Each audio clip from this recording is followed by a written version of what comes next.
Okay, students, so I hope you've read the first part of the PDF and I hope you've understood it. Yes, it was simple, isn't it? And we stopped at the place where Enid was daddy's little girl, and I spoke to you about my father and how I was my father's pet, papa's pet, and I was saying that I really missed him. So, but one thing that we have learnt in the first part of the story is that Enid Blyton, though she was discouraged by her mother to read, and she was always was nagging her to do some household chores, to do some ghar ke kaam. Yes, like a girl, be more ladylike. So, but she didn't let that stop her passion of writing and reading. She stuck to that passion. That is very important. It's very important that if you really believe that you were born for something, and if you really feel that this is what you are meant for, if you think you've realized that, never let it go. Never let it go. Make it happen. No matter what. Okay, stand by your passion until you realize that. That you'll have to first realize. Yes, don't look at the lizard walking, crawling up the wall. I'm not afraid of it, and it can't jump on you. Okay, so concentrate on what I'm saying. Let me tell you one story. When I was a little girl, my mother used to tell me I was not even of the age to go to school, but I had learned to talk, and I was standing by the window, and every day I would see the school bus passing, and I would ask, conductor भैया मुझे भी ले लो ना, school जाना है, मुझे भी जाना है school. And I used to tell him to come and take me school, and I was so happy to go to school. The first day when I went to school, I was so excited, my mother tells me. I don't remember, but that's what my mother tells me. And ever since that day till this day, I am going to school every day with my water bottle and my tiffin box and my school bag. I've never grown out of school. Earlier, I used to go to read and study, and now I go to teach as a teacher. Now, why am I telling you this story? Because when I was young, my mother used to tell me every time I used to come back from school, immediately I would put my bag away, take out some chalk. I would quickly take some one or two pieces of chalk from school. I would carry it back home. Small pieces, not the big one. The ones which are broken, lying down on the floor, I used to pick them up, carry them. And there was a big brown colored door. I still remember that door and that first house that we were living in when I was very young. Maybe I was in class 1 or so, and then I used to come back and I used to scribble all over it, and whatever my teacher used to teach me, I would teach my doll. I would place my doll in front of me and I would start off imitating my teachers, the way my teachers would. So my mother would know exactly what has happened in school when she would see me teaching my doll, isn't it? And so now I'm teaching dolls. All of you are little dolls, class 6 dolls. Yes, so sweet you are. And I've never grown out of that habit. And here you see, I grew up and I became a teacher and I followed my call. So my mother says that you always wanted to be a teacher, and I'm glad you are one. And even I'm glad. Yes, so you should keep that passion. So shall we continue reading after that little story session? Anybody sleeping? Can I hear somebody snoring? Okay. After a couple of years in London with the young Enid, her parents moved to Chaffinch Road in Beckenham, Kent. That's in Kent. Here Enid's brother Hanley arrived in 1899. Later, in 1902, their third sibling, a brother named Carrie, was born. So they were two brothers. She had two brothers. So first brother was born in 1899 when they moved on to Kent, and then when they went to later in 1902, their third sibling Carrie was born. When Enid's father began working for a clothes firm with a better salary. Earlier he was working in a cutlery firm, remember? Now he's in a clothes firm. And they moved to a big house on Clock House Road in Beckenham with a big garden. So they also had a wonderful garden. Now it's very typical of all London houses to have a beautiful neat little garden.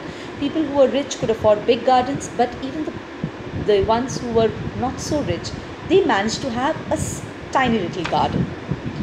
Enid and her brothers played a lot in this garden, and the gardens and houses play an important role in her stories. We know that, isn't it? Those who have read the famous five, they know in her stories and books. In fact, many of her stories actually describe a house she inhabited later in life called Green Hedges. And there's always an autobiographical element in all the stories of all authors. They always talk or refer to their own life. So this particular house they used to live in when they were in Green Hedges, she must have liked that house the most, and she described that house to all the children when she has written the stories. At one point in her childhood, she was stricken by a particularly severe bout of whooping cough. Now, so threatening in its effects that her parents thought she would die. Typically, she describes the children recovering from this ailment in one of her famous 5 books. So, this is also an incident. She was herself very sick once, and so she has narrated that same incident in one of her stories, making fun of the way their coughs sound. So, she has found some fun in coughing. Yes, that's the hallmark of a true author who can create magic out of any situation. In any situation, their imagination runs wild. Enid fairly devoured books. Now, devour means to eat greedily. Was she really eating books? She was actually reading them. So it seemed as though she was eating them. Especially books like Alice in Wonderland. So she loved magic, and so she wrote about these kind of stories. So intriguing. Are you marking the words, children, when I'm telling you the meaning? Very interesting for children. Intriguing, which rouses a lot of interest in those days, with its enigmatic characters. Enigmatic means majestic, magical characters, which can cause an enigma, a magic, and imaginary world. However, her passion extended to outdoor activities too. So she was she was not of a home bug. She was more of an outdoor sporty child, and she enjoyed sports. According to some biographers, the character of George, yes, one of the characters is George, the tomboy girl, Georgina, is actually the hot-tempered tomboyish girl of her famous 5 was based on herself. So she was a little of that shade. So when you read about Georgina, you know how Enid Blyton was really like. No doubt there must have been a little bit of Enid in all the stories she wrote, stories that have enthralled children for decades. Enthralled means mesmerized, and made them enjoy and forget everything. When you forget something, you get enthralled in that. You're enjoying it. For instance, in the Naughtiest Girl series, there is a series of Naughtiest Girls also. Yes, a girl joins boarding school, behaves atrociously in the beginning, but leaves the school as its head girl. So a tomboy who joins the school and leaves the school as the head girl of the school. So what a change in that personality and the character. So she has got that. Probably she was herself that. She was also the head girl of her school, but leaves the school as a head girl. From 1907 to 1915, Enid was educated at St. Christopher's School in Beckenham. So if you visit London someday, now we don't know which day, but anyway, let's be positive. And where she did well in studies and sports and become the head girl. So she was a naughty girl, and she passed out of school as the head girl of her school, St. Christopher's School. How many of you want to be the head boy of Lakshmipal Singhania Academy or the head girl of the Lakshmipal Singhania Academy? Yes? So keep that dream alive. It's possible. If she could be, even you can be, even though you may be naughty. But you'll have to work hard. Okay? So you can read that story, the Naughtiest Girl series. Enid's growing years were affected by the marital strain in her parents' relationship. See, life is always not a cozy bed of roses. You must have heard that. Life is bittersweet. Sometimes there are good days, sometimes there are bad days. So she had a wonderful childhood in the beginning, but towards a little later part of her childhood was very strained. Why? Because her parents didn't get together well. They didn't get across each other. They weren't comfortable with each other. They got into tiffs and they separated. They didn't get divorced, but they decided to live apart. Now you can imagine how difficult it must have been for the children. Can you think of staying without either of your parents? It is tough, isn't it? To choose between one parent. Yes? So, between the two parents, you have to choose between the two to live with one. Enid had to do that. So, Enid's growing years were affected by the marital strain. Marital means marriage. Strain means a kind of a problem where when there is a strain means there is a kind of a pull, and it's not so comfortable. It's not so comfortable. In 1910, things between her mother and father had taken a turn for the worse, leading to him moving out of the house. So he decided to let his family be happy in the house, and the father moved away. Very sweet of him, isn't it?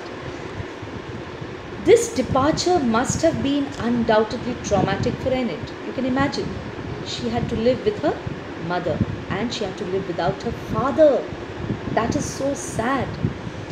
Particularly because of the close bond she shared with her father. Her father kept in touch with her and the family, definitely, and provided some support to her mother in bringing up the children. But the comfortable years of the family being together were gone forever. She never got it back again.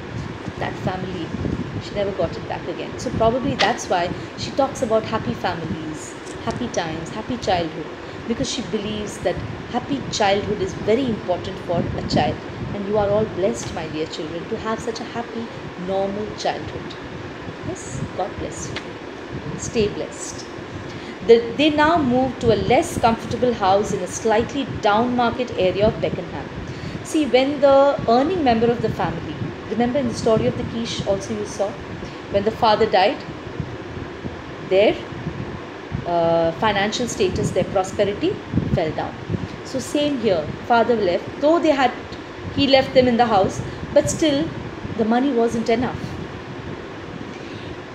In her teens, Enid wrote stories and poems prolifically. Prolifically. Yes, adverb. Determined to have them published, but her initial attempts met with a lot of rejection. She wanted to publish her work, but nobody liked. Can you imagine Enid Blyton being rejected? So never be scared of failures. Failures are the stepping stones of success. So if Enid Blyton, a world-class, best-selling author, her work was rejected in the beginning. Did you know Amitabh Bachchan's films? First few films, they all flopped miserably. But now, whatever he does, he smiles, he cuffs, whatever he does, it's immediately a hit, isn't it? So it all depends on how passionate you are about it and how much of hard work you're ready to do and whether you are going to give up. That is the true test of steel. Yes. So Enid wrote stories and poems prolifically, determined to have them published, but her initial attempts met with a lot of rejection. Nobody liked. They all rejected her, publishers. Her first published work was a poem published by Author Me in a magazine. Okay. She had been having piano lessons for several years and showed some aptitude for music. That's why you can see she has a lot of music also in her stories. Her father's family had its share of musical talent, so she got it from her father's side. And it was believed that Enid would follow this vocation. So they all thought that she might be a singer one day.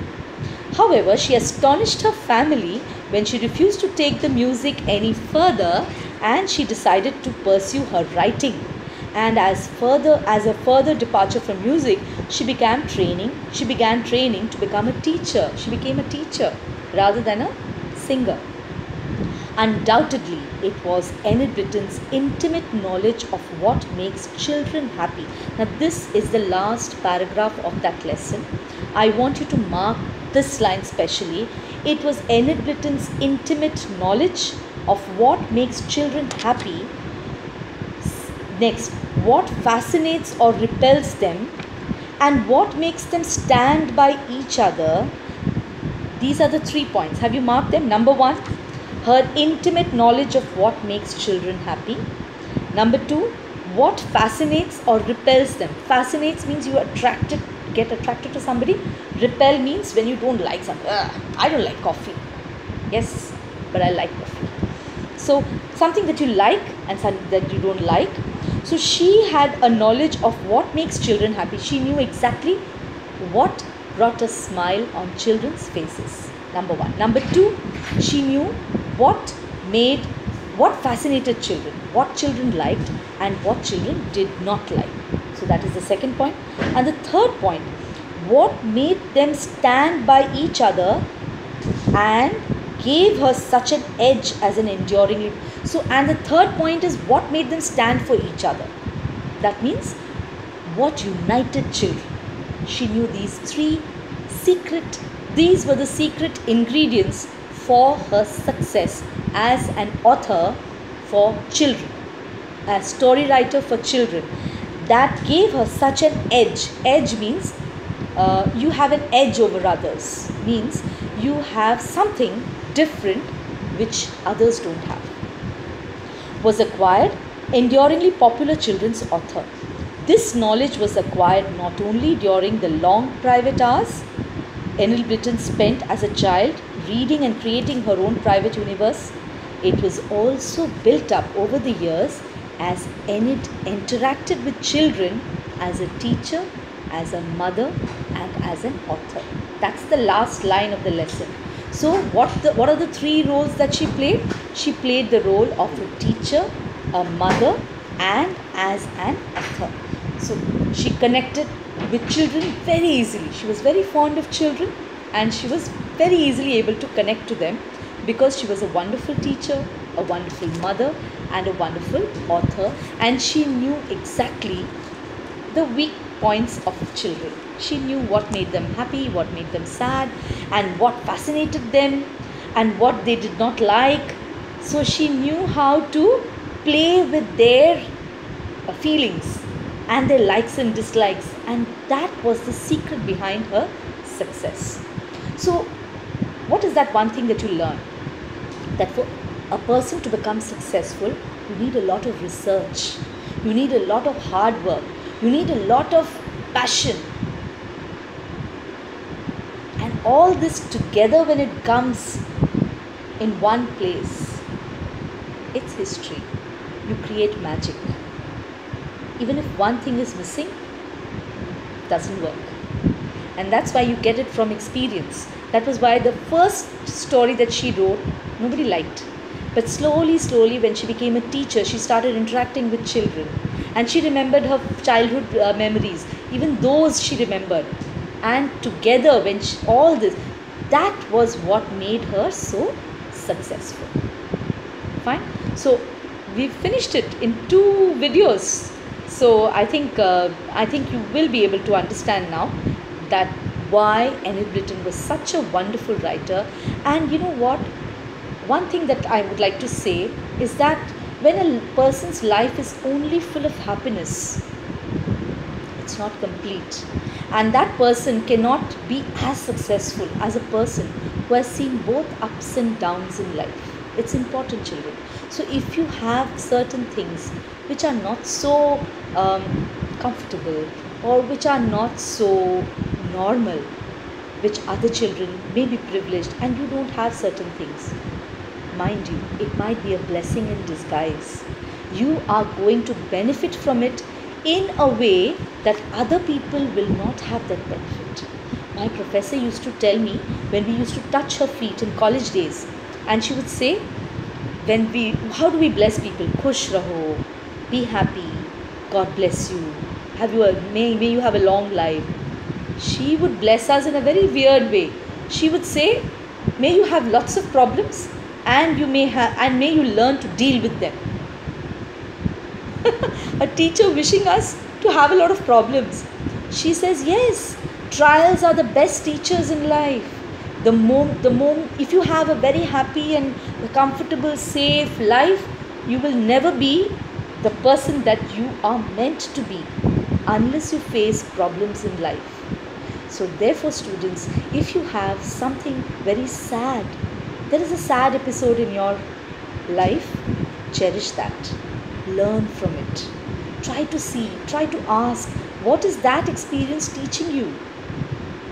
Okay, I will leave you with this thought, and I will send the practice questions. Don't write the answers yet, just practice them. Write down the answers, we will discuss it. Don't mail it to me. Write it, but don't mail it to me. I will give you another we will do one more chapter, and then I will give you a consolidated one next Wednesday. Okay, so till then, take care and stay safe and read Enid Blyton.